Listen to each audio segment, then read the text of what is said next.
오늘 이 시편 100편은 앞에 보면 괄호치고요. 감사의 시 그렇게 붙어 있습니다. 표제가. 이 감사, 물론 내용적으로 감사의 시는 시편에 많이 나옵니다. 그런데 아예 타이틀부터 감사의 시라고 되어 있는 건 시편 150편 중에 이 시편이 유일합니다. 굉장히 중요한 시편이라는 뜻이기도 하겠죠. 모든 말씀이 중요합니다만 올해 우리 교회 표는 기쁨으로 주를 섬기는 역동적인 온 마음 교회입니다. 첫 번째 라인이 더 중요하지 않겠습니까? 기쁨으로 주를 섬기는. 그래서 기쁨, 섬김, 이것이 우리 교회 올해 키워드입니다. 그래서 저는 제가 첫째 주, 둘째 주는 제자도에 대해서 말씀을 드렸고, 오늘은 이제 이 표를 가지고 우리가 올 한 해 어떤 교회로, 어떤 성도로 나아가면 좋겠는가 하는 것을 나누겠습니다.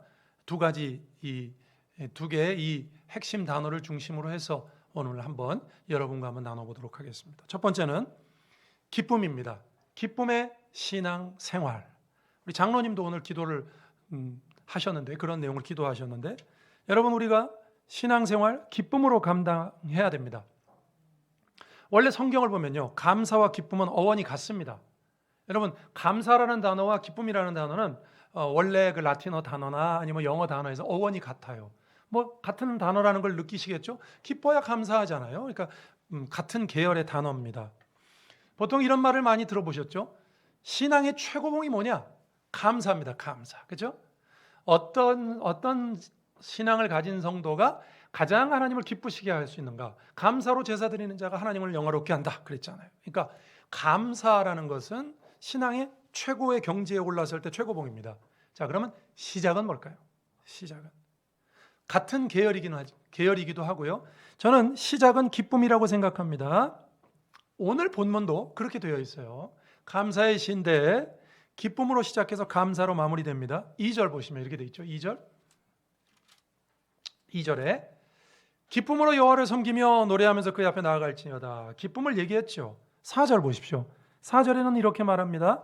감사함으로 그의 문에 들어가며 그에게 감사하며. 자, 기쁨으로 시작해서 감사로 마쳤어요. 여러분, 오늘 시편이 그렇게 말합니다. 글쎄, 우리 신앙인의 여정을 여러 가지로 표현할 수 있겠지만 기쁨으로 시작해서 감사로 마치면 가장 아름답다고 생각합니다. 그리스도인에게 있어서 여러분, 기쁨이라는 것은 어떤 표징이기도 하고, 또 그리스도인에게 기쁨은 신앙의 시작이기도 합니다. 기쁨이라는 건 그리스도인에게 아주 필수적으로 우리가 그리스도인이 되는 순간, 예수님이 나를 죄에서 구원하셨다라는 걸 느끼는 순간, 우리 마음속에는 이 세상이 범접할 수 없는 평화가 있잖아요. 평강이 있잖아요. 그게 바로 기쁨 아닙니까? 기쁨이라는 건 그리스도인의 시작이자 표징입니다. 자, 그러면 기뻐하라 많이 들어보셨죠? 항상 기뻐하라 많이 들어보신 말씀인데요. 우리는 이런 말을 들을 때마다 기쁨이라는 단어, 그래, 기쁨이 신앙에서 중요하다. 기뻐해야지, 중요한데 왜 기뻐해야 되는가? 우리는 이렇게 묻게 됩니다. 우리가 하나님이 우리를 지으셨죠? 우리가 가진 이 논리체계는 뭘 들으면 왜 해야 되는데 이렇게 묻게 돼 있어요. 나쁜 게 아닙니다. 좋은 거죠. 왜라는 걸 항상 물어야 됩니다. 그 왜라는 것을 물어서 이만큼 우리 인류 문명도 발달해 온 거라고 보통 말하지 않습니까? 자, 그럼 기쁨에 대해서도 물어보십시다. 왜 기뻐해야 됩니까? 3절에 그 기쁨의 이유가 나와 있습니다. 3절에 이렇게 말하죠. 기뻐하라 이렇게 하면서 여호와가 우리 하나님이신 줄 너희는 알지어다. 그는 우리를 지으신 이여 우리는 그의 것이니 그의 백성이여 그의 기르시는 양이로다. 아까 여러분 성시 교독할 때 시편 95편에도 이 비슷한 말이 있었죠. 맨 마지막에 기억나십니까? 하나님 우리를 지으셨대요. 만드셨대요. 만들고 끝이 아니라 지금도 기르시는 양이래요. 하나님은 우리를 지으시고요. 지으셨다는 게 여러분 과거적인 어떤 개념이라면 지금도 기르신다. 이건 진행형입니다. 지금도 우리를 기르시고 계세요. 지금도 저와 여러분에게 먹을 것과 입을 것을 주시고 우리를 인도하고 계십니다. 성도가 기뻐해야 되는 이유에 대해서 성경은요, 그냥 이렇게만 말합니다. 하나님이 너희 하나님이잖아. 하나님이 구원했잖아. 하나님이 만들었잖아. 하나님이 지금도 기르신다며? 당연히 기뻐해야지. 아멘이십니까? 다른 성경은요, 여러분 우리 보고 기뻐할 일이 생기면 기뻐해라. 뭐 로또 맞으면 기뻐하고, 뭐 봉급이 올라가면 기뻐하고, 뭐 아파트가 당첨되면 기뻐하고, 물론 그런 것도 기뻐해야 됩니다. 자녀가 좋은 학교에 들어가면 기뻐하고, 그런 것도 다 좋아해야죠. 기쁜 일이 생겨서 기뻐하라 이렇게 말하지 않아요. 성경은 하나님이 당신들 하나님이라며. 그럼 기뻐해야지. 아까 우리 장로님이 기도하신 거 그거 아닙니까? 우리가 그리스도인이라면요, 그리스도인인데 행복하지 않아요. 그리스도인들 볼 때 행복하지 않아요. 그러니까 세상 사람들이 다른 루트를 찾습니다. 저건 아닌가 봐. 기독교 믿어가지고 행복해질 수 없는가 봐. 물론 행복해지려고만 기독교 믿는 건 아닙니다만, 성경은 우리 보고 하나님이 우리를 지으신 분이기 때문에 당연히 뭘 걱정하냐 이겁니다. 여러분 뭘 걱정하세요? 성경이 이렇게까지 표현하는데, 우리 지으셨다 그러고 지금도 기르신다는데 뭘 걱정하냐 이겁니다. 성경 당연히 기뻐해야죠. 그 기쁨은 그리스도인의 DNA, 제가 이런 표현 자주 하죠. DNA입니다. 기쁨은 그리스도인의 DNA입니다. 그냥 기뻐할 수밖에 없어요. 예수 믿는 사람. 성경이 우리 보고 항상 기뻐하라 그러죠, 여러분. 그럼 우리가 늘 이렇게 물어봐요. 어떻게 항상 기뻐해요, 목사님? 슬픈 일도 많은데. 기쁜 일이 생겨서 기뻐하는 거는 항상 기뻐할 수가 없어요. 어떨 때 항상 기뻐할 수 있습니까? 이러면 항상 기뻐하죠. 하나님 우리 하나님이라며. 여러분 이렇게 기억하시면 좋습니다. 우리가 하나님의 자녀인데도 기쁨이 없다. 기쁨이라는 게 늘 희죽거리고 웃는다 그런 뜻은 아니잖아요. 그죠? 물론 희죽거리고 웃으면 더 좋아요. 많이 웃고 다니면 더 좋습니다. 그러나 우리가 심각할 때도 있죠. 얼굴 표정은 심각할 때도 있죠. 그러나 우리 예수를 믿는 사람 마음 속에는 그 기쁨이 있어야 돼요. 세상 그 무엇도 흔들지 못하는. 만약에 그런 기쁨이 없으면, 그런 항상 기뻐하는 기쁨이 없으면 우리는 하나님을 무시하는 겁니다. 반대로 한번 생각해 보세요. 뭐든지 개념을. 하나님이 우리 하나님이니까 기뻐하라며요. 그렇죠? 그러면 우리가 기쁨이 없다. 그럼 뭐예요? 하나님을 무시하는 거죠. 천지를 지으신 하나님이 당신의 하나님이라는데 기쁨이 없다고? 하나님 무시하는 거죠. 우리 하나님을 그런 하나님으로만 그 정도 작은 하나님으로 생각하십니까? 하나님이 어떤 분이신가 하는 걸, 그래서 여기 3절에 이렇게 돼 있어요. 여호와가 우리 하나님이신 줄 너희는 알지어다. 몰라서 이 말 합니까? 여러분 이 시편 100편을 받는 사람들이 하나님이 여호와가 우리 하나님인 줄 몰라요? 그런데 이런 표현을 또 쓰잖아요. 여호와가 당신들 하나님이라며. 그걸 제발 좀 알지어다. 그걸 아는데 뭘 그렇게 걱정하고 기쁨이 없나? 기쁨이 없다면 하나님 무시하는 거죠. 그래서 저는 기쁨은 성도의 특권이라고 말씀드리고 싶습니다. 여호와가 우리 하나님이신 것을 아는 자만이 이런 기쁨을 가질 수 있죠. 그렇죠? 반대로 세상 사람들은 이런 기쁨을 몰라요. 하나님을 모르면 이 기쁨을 모르는 거 아닙니까?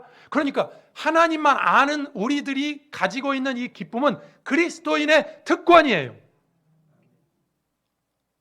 이 기쁨은 아까도 말씀드렸다시피 세상의 기쁨과 달라요. 세상 사람들은 어떨 때 기뻐합니까? 아까 말한 그대로예요. 기쁜 일이 생긴다든지 기뻐할 일이 있을 때 기뻐하죠. 기뻐할 일이 생겨야 기뻐하는 거 아닙니까?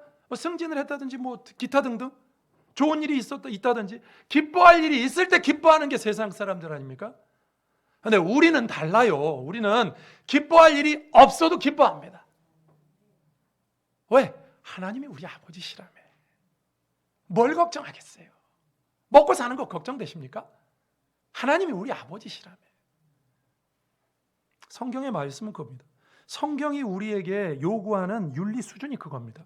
하나 예를 들어볼게요. 에베소서 4장 30절에 이런 말씀 나와요. 하나님의 성령을 근심하게 하지 말라 그랬죠. 이런 말 이거 잘 아시는 부분이죠. 근데 이 앞에 보면 무슨 내용이 나오냐면요. 너희들이 사람들에게 죄를 지으면 하나님의 성령을 근심하게 하는 거다. 그럼 그 하나님의 성령을 근심하게 하지 말라는 말은 죄 짓지 말라 그런 뜻이에요. 자, 그런데 보세요. 성경이 말하는 윤리와 도덕의 수준은 그거예요.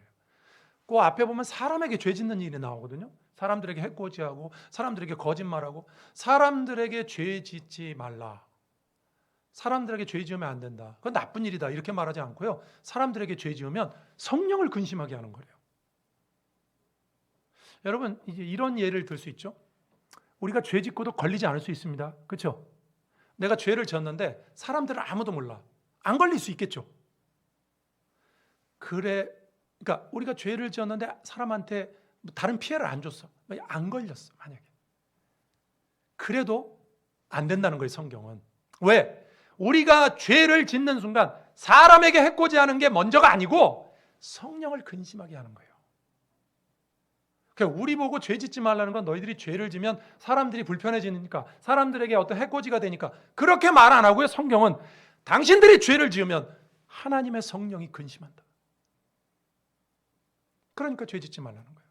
아까도 마찬가지예요. 우리 보고 왜 기뻐하라고요? 하나님이 우리 하나님이니까. 그러니까 성경은 우리 보고 기뻐하라, 죄 짓지 말라, 다 이유가 뭐 때문이냐면 하나님을 믿는다며, 하나님의 자녀라며, 하나님이 계신 것을 상정하고 살아간다며. 그럼 기뻐하라는 거예요. 죄 짓지 말라는 거예요. 무신론자 철학자 중에 니체라는 사람, 신은 죽었다 아시죠? 그 니체가요, 원래 이 사람은 기독교 배경에서 자란 사람이랍니다. 집안이 기독교 집안이에요. 근데 신은 죽었다, 무신론자 대표적인 철학자가 됐거든요. 니체가 이런 말을 했답니다.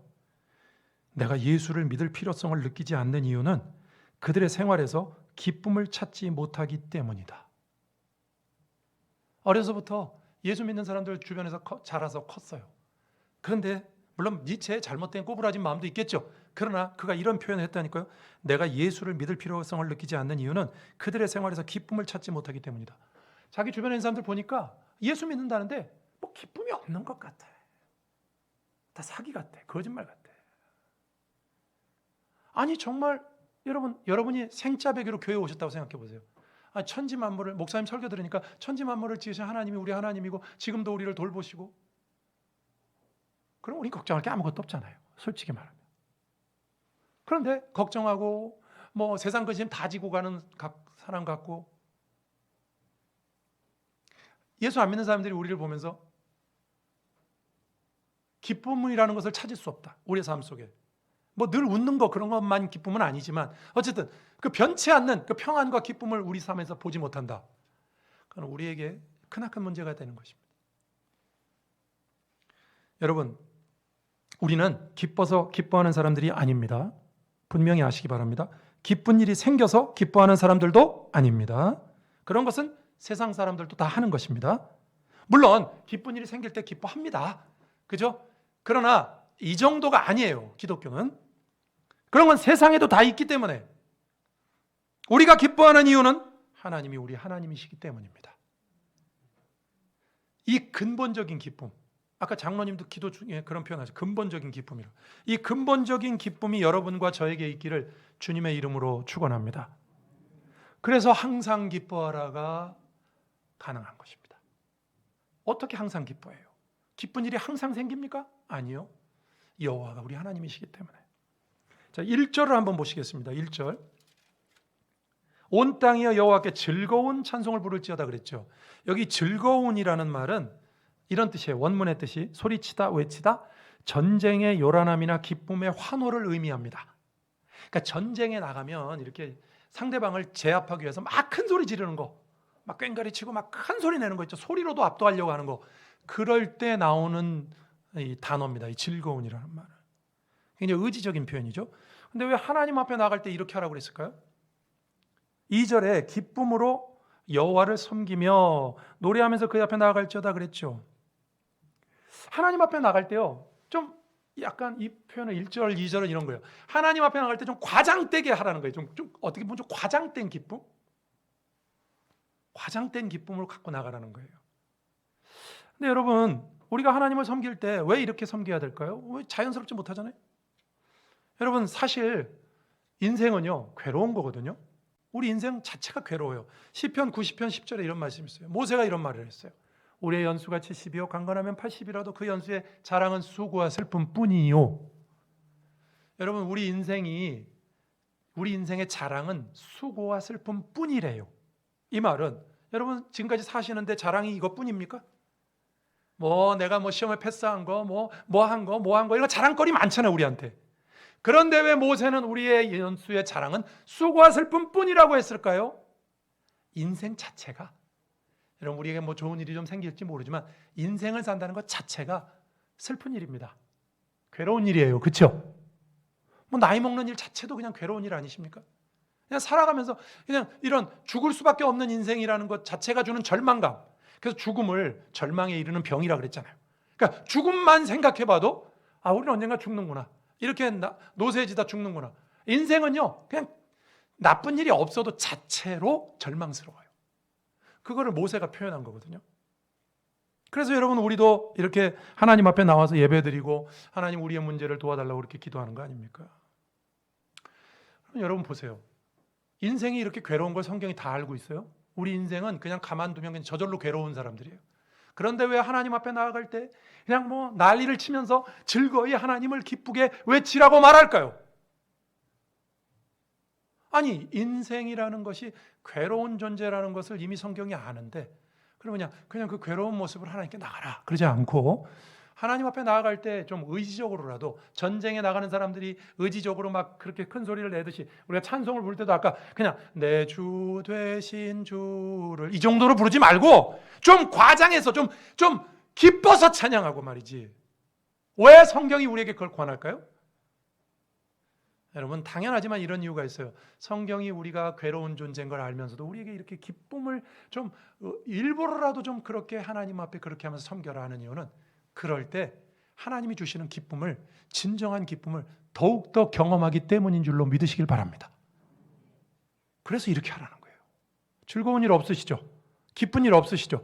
그래도 겉으로도 더, 마음뿐만이 아니라 겉으로도 더 하나님을 즐거워하면서 하나님 앞에 나와야 돼요. 주일날 제가 지난 크리스마스 때인가요? 한번 예화를 드렸던, 어떤 분이 어떤 동네 이사 갔는데 이 동네에 괜찮은 교회가 어딥니까? 경찰한테 물어봤더니 경찰이 자기 집 가까운 데 있는 교회들 여러 개 있는데 거기 소개 안 하고 저 멀리 있는 저쪽 교회가 좋은 교회 갔습니다. 왜 가까운데, 제 집은 여기인데 왜 먼 데 있는 교회 소개합니까? 그 교회 교인들이 내가 순찰 다니다 보니까 예배 마치고 나올 때 얼굴이 밝아. 경찰의 눈에도 그렇게 보인 거예요. 그 교회가 진짜 교회 같습니다. 여러분, 괴롭고 힘든 인생이지만 하나님을 기쁨으로 섬기라고 하는 이유가 뭡니까? 일부러라도, 더 과장되게라도 하나님을 섬기라고 본문이 말하는 이유가 뭡니까? 그럴 때 진정한 기쁨을 발견할 수 있기 때문인 줄로 믿으시길 바랍니다. 괴로워도 주님을 섬기는 거죠. 세상 사람들은 좋은 일이 있을 때 섬기지만, 그래서 바울의 이 유명한 고백이 저와 여러분의 고백이 되길 바랍니다. 고린도후서 12장 10절에 이 말씀 있잖아요. 다시 한번 보시면 이렇게 돼 있어요. 그러므로 내가 그리스도를 위하여 약한 것들과 능력과 궁핍과 박해와 곤고를 기뻐한대요. 미친 사람입니까? 여러분, 약한 것들, 능력, 궁핍, 박해, 곤고를 기뻐한다. 제정신입니까?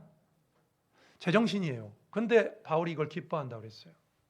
왜요? 이때도 하나님은 나의 하나님이니까. 그래서 뭐라고 뒤에 말합니까? 이는 내가 약한 그때의 강함이라. 누구 때문에? 하나님 때문에.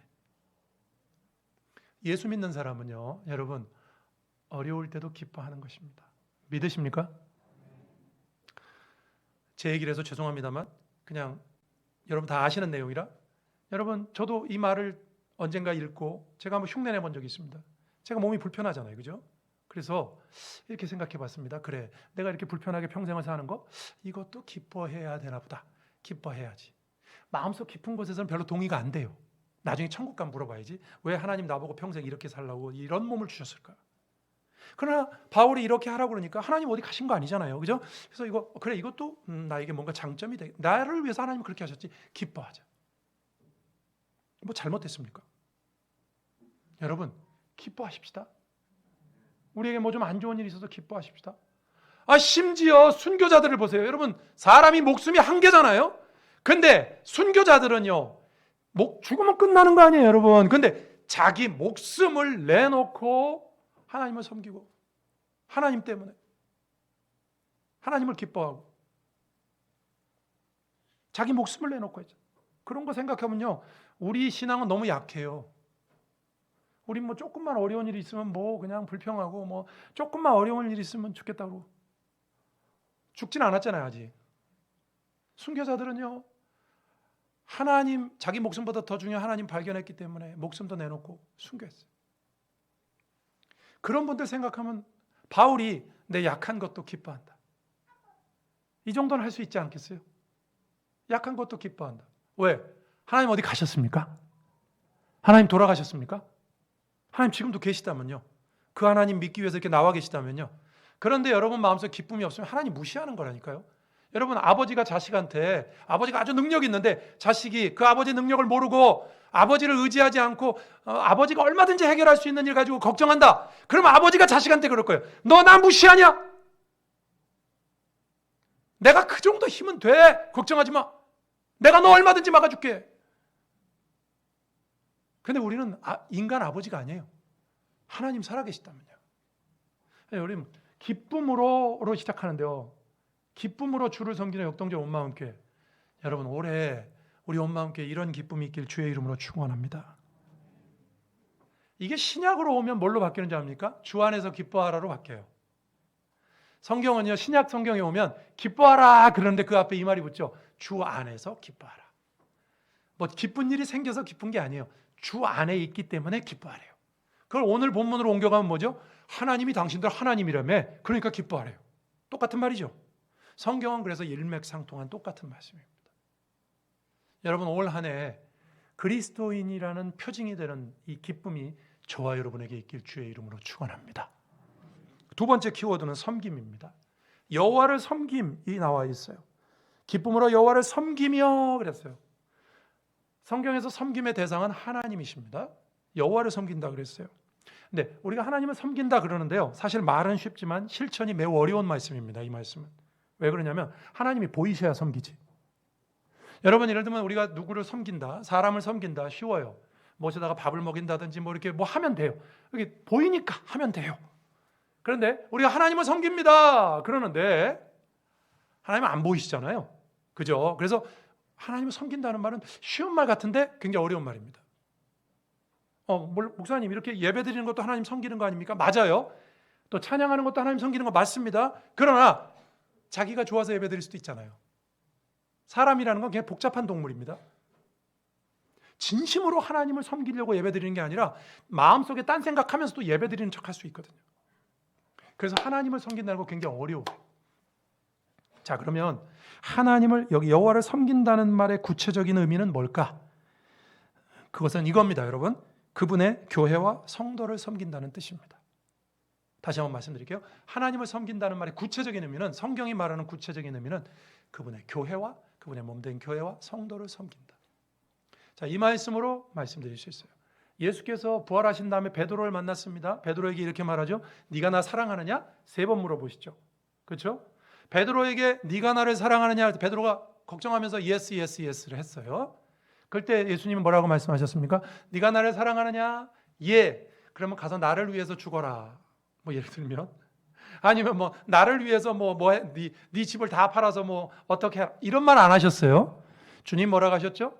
네가 나를 사랑하느냐? 내 양을 먹이라 치라. 거기서 내 양이 뭐죠? 교회이자 성도입니다. 그래서 로만 캐토릭은 이 베드로를 로마 천주교 교황 1번으로 보는 거예요. 교황으로 봐요. 왜? 내 양을 먹이고 치라고 주님 앞에 말 들었다는 얘기죠. 우린 그렇게 해석은 하지 않습니다. 어쨌든 네가 나를 사랑해? 그러면 내 교회를 먹이고 치라. 교회와 성도를 사랑하라 말씀하세요. 같은 말씀이라고 생각합니다. 여호와를 섬기십니까, 여러분?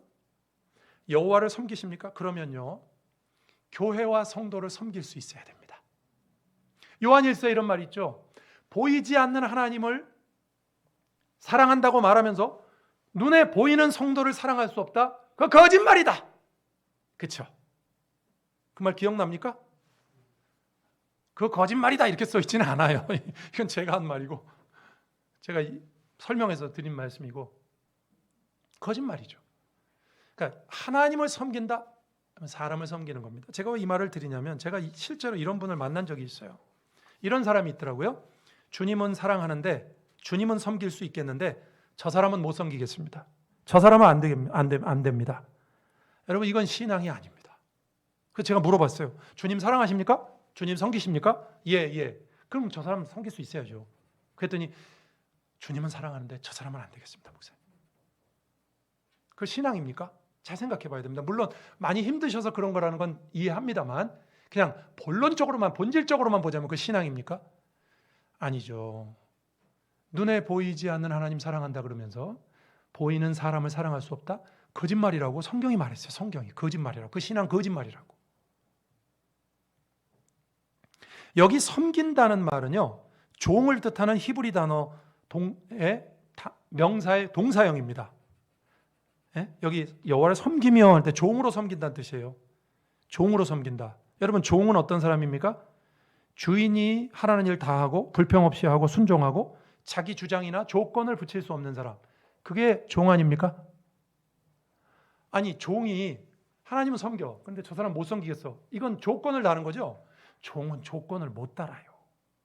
섬긴다는 말은 그런 뜻이 아니래요. 섬기면 조건이 없죠. 누가복음 17장 10절에 그런 말이 나오잖아요. 다 주님이 시킨 일을 하고도 결국은 무익한 종입니다. 이렇게 말해야 된다고. 종은 그런 거예요. 뭐 칭찬이나 뭐 어떤 영광을 받지 않습니다. 종은. 여러분, 이렇게 교회를 섬기고 성도를 섬기는 것이 여호와를 섬기는 거예요. 그러니까 두 번째, 주를 섬기는 그럴 때 여러분, 기쁨으로 주를 섬긴다. 기쁨, 섬김, 섬김, 주님을 섬긴다. 하나님의 교회를 섬기는 거예요. 하나님의 성도들을 섬기는 거예요. 여러분, 올해 우리가 111 운동하자 그랬죠. 그렇죠? 교회에서 기도하고 목회자들이 기도하고 결정해서 선한 일이니까 여러분께 같이 하십다 이렇게 했어요. 그러면 교회가 이걸 결정했으면 뭐 교회가 111 운동 하든 말든 나는 그냥 안 해. 이건 여호와를 섬기는 겁니까? 아닙니까? 아니에요. 교회가 뭘 결정해서 합시다. 그러면 내가 마음이 좀 안 좋아도 따라야죠. 그게 여호와를 섬기는 것입니다. 믿으십니까? 우리 교회 이번에도 여기 리모델링 했지. 저 교육관도 지난번 리모델링 했어요. 아름답게 리모델링이 돼가지고 성도들이 같이 해서 지금 청년부가 잘 쓰고 있고, 외부에서도 자꾸 빌려달랍니다. 거기서 찬양 집회도 하면 안 됩니까? 빌려달라고 그러는 데가 생겼어요. 너무 귀하게 쓰이고 있어요. 교회가 어떤 일을 결정했습니다. 그러면 내가 좀 상황이 내 마음에 좀 들지 않아도 교회가 결정했으니 하겠습니다. 그러면 목사가 혼자 결정한 것도 아니고 우리 교회 여러분들이 뽑은 당회와 모든 교회가 상의해서 결정했다. 그러면 교회의 결정을 따라야지. 스위스의 유명한 신학자 중에 칼 바르트라고 있습니다. 여러분 들어보셨죠? 칼 바르트. 이분이 이런 유명한 말을 했어요. 한번 잘 들어보세요. 섬김의 삶은 자기의 목적이나 계획이 있음에도 불구하고 교회의 필요와 의도와 지시에 따라서 행동할 때의 의지와 수고와 행동이다. 좀 깁니까? 다시 한번 읽어볼게요. 섬김의 삶이라는 건요, 자기의 목적이나 계획이 있음에도 불구하고 내 생각은 달라. 교회가 결정했지만 나는 다른 계획을 갖고 있어요. 그럴지라도 교회의 필요와 의도와 지시에 따라서 행동할 때의 의지와 수고와 행동이다. 교회가 하자 그러면 따르는 거죠. 그게 섬김의 삶입니다. 스코틀랜드의 가정에 가보면 이런 구호들이 많답니다. 봉사하기 위해서 구원받았다. Saved to serve. 그래가지고 봉사하기 위해서 구원받았다. 여러분, 섬김을 모르는 삶은 구원에 감격이 없는 삶이라고 그래요. 제가 이 글을 어디서 읽었는데, 그래서 이런 말이 있어요. 여러분, 어떤 사람은 인생은 테니스 경기와 같다 그런 사람이 있어요. 테니스에서 서브가 얼마나 중요합니까? 그 서브가 바로 봉사하다는 서브예요. 다른 얘기입니다만 우리나라 권순우가 아들리에인가 어제 ATP 250 경기에서 우승했습니다. 잘 모르시죠? 여러분 관심이 없으니까. 저는 관심이 많아가지고 우리나라 사람이 우승했어요. 여러분 테니스 경기에서요, 서브로 먹고 사는 선수도 있습니다. 서브가 세잖아요. 그러면 그 서브를 막을 수가 없어가지고 서브가 강한 선수가 경기를 이길 확률이 높습니다. 그래서 이렇게 비유했다고요. 인생도 마찬가지로 서브를 잘해야 됩니다. 섬김을 잘해야 됩니다. 잘 섬기는 사람이 잘 사는 사람입니다. 여러분, 우리가 온전하게 하나님을 섬긴다. 사람을 섬기는 거죠. 이런 얘기도 읽은 적이 있습니다. 과일 가게를 하는 분이 있었습니다. 인근 교회의 교인이 자주 찾아와서 전도를 하였습니다. 예수 믿을 마음이 전혀 없는 이 과일 가게 주인에게는요, 참 귀찮은 일이었어요. 올 때마다 예수 믿으라고 그러니까. 그런데 이분이 찾아와서 예수 믿으라고 말만 하고 가는 게 아니라 전도가 끝나면 꼭 과일 가게에서 과일을 사가는데, 이제 전도하려고 이제 사실 과일 가게에 찾아오시는 거 귀한 거죠. 찾아오는데 매번 이 사람이 과일을 사갈 때 다른 사람들과는 달리 가장 작은 거, 흠집이 있어서 팔기 곤란한 것만 골라서 사가더랍니다. 우린 보통 거꾸로 하죠. 과일 가게 가면 괜찮은 것부터 고르죠, 이렇게. 심지어 그 사람이 이렇게 해놨으면 그것과 저쪽에 더 좋은 게 있으면 바꾸기도 하죠, 우린. 네, 웃으시는 분들은 해봤다. 우린 그렇게 하잖아요. 근데 이분이 전도하고 난 다음에 이제 전도하려고 그런 거죠. 갈 때는 제일 안 좋은 거 사가는 거예요. 예수 믿는 사람, 저 사람 나 전도하려고 지금 수작을 부리는구나 이렇게 생각했답니다. 그런데 다른 손님이 왔어요. 와가지고 그분이 하던 대로 똑같이 작은 것, 흠집 있는 것만 골라 사가는 겁니다. 이번에는 예수 믿으라는 말도 없이 자기도 모르게 이 과일 가게 주인 입에서 이 말이 튀어나왔답니다. 당신도 저 교회 교인이야? 그랬더니 대답도 안 하고 빙그레 웃으면서 고개를 끄덕끄덕하고 가더랍니다. 물론 같은 셀이 합심해서 그 사람을 전도하려고 했는지 모르겠어요.